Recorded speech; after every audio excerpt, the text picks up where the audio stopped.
What's up, family? I'm about to change some fuel filters on this Ram 3500. I had to wait till the muffler cooled down. The truck was hot. And I'm going to show you. It's going to take less than an hour. Check it out. Okay, this is the rear fuel filter. And all I'm going to do for this is just open the water separator. Fuel water separator. You just turn that and it'll start leaking out. Fuel is going to start draining that fuel. You want to make sure you have on some goggles and you've got some gloves when you're doing this, and it's going to just drain down on the drive shaft to the ground. And while that's draining, you see it catches the water, and you can see some of this, it doesn't even smell like diesel, because when you get diesel fluid, it even looks like water. When you get diesel fluid, a lot of it is sometimes it has water in it, and this funnel back here, it catches the water. So sometimes when it's time to change these, not sometimes, but when it's time to change them, it's recommended you change your fuel filters every 15,000 miles. You don't want to go over them, because you see it's not that big of a filter, but they last about 15,000 miles, so you want to make sure you change it on time or maybe a little before time. And I'm just going to let that stay there open and draining, and then I am going to go to the front and remove that filter while I leave this one back here draining. And also, when we come back to the rear, this is the wrench that we're going to put around to spin the filter off, and this is the water separator wrench that we're going to use to take the water separator off, where I use to open the nozzle. You can get one of these from Amazon, and I will attach the photo in here for that. It's like $10 from Amazon, so check out the photo. But you'll need this to separate the water. You can use pliers too, but over time it breaks that little plastic piece. So this is how you separate the water separator from the fuel filter.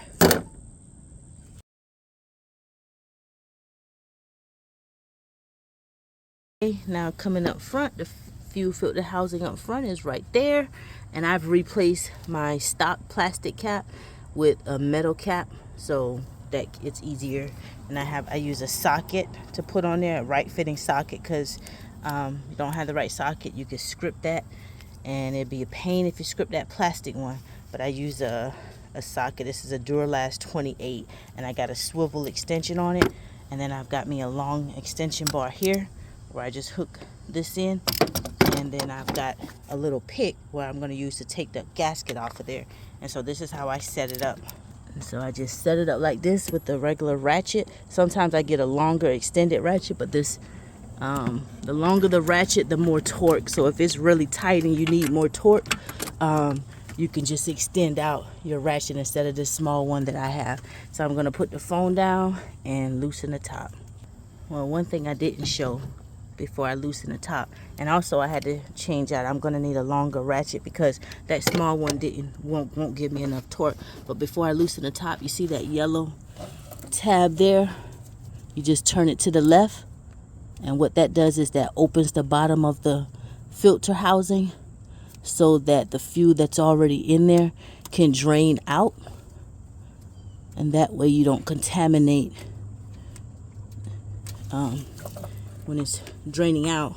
When you put that new filter in, it's nothing contaminating in it. You'll be putting a new filter in the dry housing, and so that's draining. Now I'm going to take this top off. Okay, got the top off. Now I'm going to take the new filter out of the box, look at it, inspect it, make sure it's got the new gasket.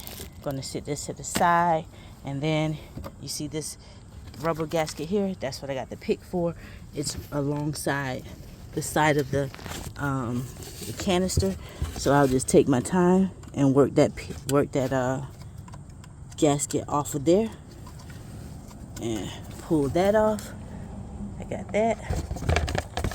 Now I'll pull the fuel filter out, and it just pops straight up. Sometimes you may have to use like a long flat head if it doesn't want to come up by hand, but it should just pop straight up. And my little short arm, so let me get my little flat head. Okay, I've got my flat head extension so I don't have to reach all the way over, and I'm just going to lightly lift up, and you see it just slides right up.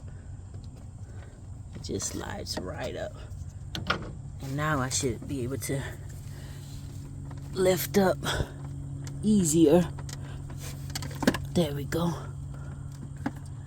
Now I'm gonna put the phone down so I can transfer this into the box when I pull it all the way out. Okay, now I got it out.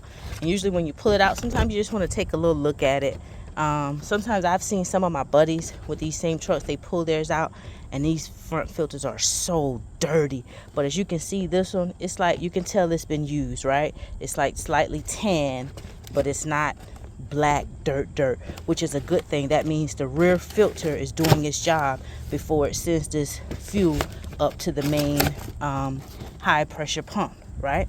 So that's a good thing. The filter looks good. Some people even say they let this front filter stay on and change it every other time, but you know what, it's so much easier to replace a filter than replace a pump. And this truck has over 507,000 miles on it, so, and it still drives like the day it was brand new when I drove it off the lot. So why not make a small investment to prolong the longevity of the high pressure fuel pump here. This is a CP3 fuel pump up front. That's your main high pressure pump, and it's not cheap, right? And so anyway, sometimes when you get a new filter, you can examine it, look at them, make sure they're the exact same. And I would advise anyone nowadays, with the way things are going, do not buy any filters offline. I got another video on here showing that they are making filters and products that look exactly like the real deal, but they are not. They are knockoff. There's a lot of scamming going on nowadays. You want to press that filter back down in there, and it snaps in there, and then put the gasket on. I'm going to stop the video just so I don't make the video that long, but this whole process, changing the front and rear filter, don't even take a full 30 minutes, you know, and you can save yourself $350 or more depending on where you're located just by doing something just like this yourself, and you know that it's done right. Okay, I've got the gasket on, so now I want to be sure to close new filter and gasket on. You want to close the drainage. That's closed. Now I'm just going to put the top back on and tighten that down. If you got a torque wrench, I'm not correct on the specific torque, but I believe it's anywhere from 8 to 12 foot-pounds. But as long as you get it on there snug, you don't want to over tighten it, because again, that is a plastic canister. And so that's it for the front one. Let me tighten this up, then we'll go to the back. Okay, back to the rear. Now you just want to unplug the water sensor, the water separator. Might not be able to do this with one hand, but you just press down and slide out, and then you get your Lysol wrench and you put it on here. You want to try, as you're loosening the water separator, you're gonna have to keep repositioning it to loosen, right? Because it's not ratcheting. But as you're loosening this, it's best to loosen it while it's still on the truck and attached. That way the filter, you've got something else holding the filter, because you'll have to, otherwise you'll have to do it with the filter off in your hand, and you'll have to fight with putting the wrench on the filter and then putting this wrench on the water separator and going in the opposite way to get them loosened, which it still can be done, but it's just better on you to loosen it this way. It's just that you're gonna have to back up a little bit once the fuel starts squirting out, because once you get this loosened, fuel is going to squirt out here, and you just want to grab the end of your separator here. Just protect your sensor that you got to plug into your electrical connection. Try not to let fuel get in here, right? So let me put the phone down so that I can go ahead and get this water separator off. Got the water separator off. Now I'm going to get the wrench, filter wrench, and we're going to get the filter off. Left loose, right tight. And so you want to make sure you don't get dirt and let your water separator drop on the ground either. So I've got that out of the way. Now I'm going to get this filter off, and then I'll explain the rest. All right, got the old filter out, and so now we're going to get the new filter set up. There's a gasket in here that you got to set this gasket up. Let me put the phone down and open this. Okay, this is the new this is a new filter, right? And these, they both match, even though I still looked in them and inspected them. But I got these from the dealership, right? So they're putting fuel filters on all the time because they're getting these trucks and stuff in. So I got these from the dealership. So I'm just gonna set this new gasket, this new filter up, put the gasket around there, and then take that old gasket off of the fuel water separator here and put the new gasket on. And then I'll put these two back together. So I've got this water separator back on. And one thing I want to mention, you want to make sure that you close this water separator. Remember, we opened this to drain it. Now you want to spin it back and close it. I always do it when it's off. Just hand tighten it, not too tight, and that's it. And now you can put everything back together same way we took it off. I got this back up and hand tightening it, and it's just fine. And just take the wrench and maybe go around one more time, but don't over tighten it. Hold on a second. Let me put the phone down because I got the flexible wrench that keeps bending, so I gotta hold it with one hand. Let me put the phone down and tighten it. Alright, I've got it tight, got the water separator closed. Now plug it back up.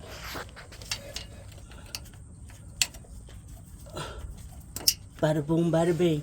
And you replace the fuel filters on the Ram 3500. All you got to do now, get in the truck and crank it up. Well, not crank it, switch it on a few times first, because what's going to happen is the pump, as you're switching it on, the pump is going to send the fuel to fill up the canisters, right? So you're going to prime it and then switch it on, switch it off, switch it on, let the fuel pump up, then switch it off again, let it pump up, switch it off again, do it about 8 times or so. And that way when you crank it, you won't have to crank it as many times. When you crank it the first time and the second time, possibly the third time, it'll shut back off on you, or you'll hear like it can't hardly crank, and then switch it back off, because what it's doing is priming the air out of the system. And so after it primes the air out of the system, it'll crank right back up, and you just replace your fuel filters. Just don't forget to reset your fuel filter gauge inside of the truck. Simple as that. Have a blessed day.